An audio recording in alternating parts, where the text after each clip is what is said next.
Hello दोस्तों, कैसे हैं आप सब? आज की वीडियो में हम इंडियन लॉजिक और इसके दो मेन क्लासिफिकेशन की बात करेंगे। दोस्तों, मैं जो भी बातें आपको बताऊंगी वो एग्जामिनेशन पॉइंट ऑफ व्यू से बहुत इंपॉर्टेंट होंगे, तो ध्यान से सुनना। तो सबसे पहले ये जान लो कि एपिस्टेमोलॉजी थ्योरी ऑफ नॉलेज है, यानी कि ज्ञान का सिद्धांत। और इंडियन लॉजिक के अकॉर्डिंग हम लिबरेशन या मोक्ष के लिए ज्ञान को हासिल करते हैं। तो इसमें सबसे बड़ी क्लासिफिकेशन आस्तिक और ऑर्थोडॉक्स एंड नास्तिक, जिसे कि हम अनऑर्थोडॉक्स भी कहते हैं, उसकी है।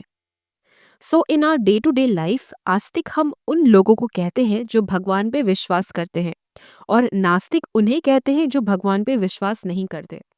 In the same way Indian logic में आस्तिक उसे कहा जाता है जो वेदास में यानी कि वेदों में विश्वास रखते हैं, और नास्तिक उसे कहा गया है जो वेदों में विश्वास नहीं रखते।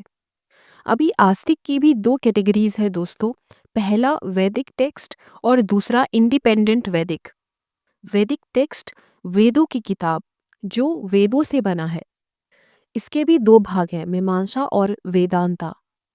दूसरा है इंडिपेंडेंट वेदास, यानी कि ये वेदों को तो मानता है, लेकिन ये नहीं मानता कि वेद ही फाइनल ट्रुथ है। यानी कि ये वेदों के साथ साथ तर्क यानी कि लॉजिक, प्रत्यक्ष यानी कि जो दिख रहा है, ये सारी चीज़ों पर थोड़ा ज़्यादा फोकस करता है। तो इसके अंदर आते हैं सांख्य, योगा, न्याय और वैशेषिका।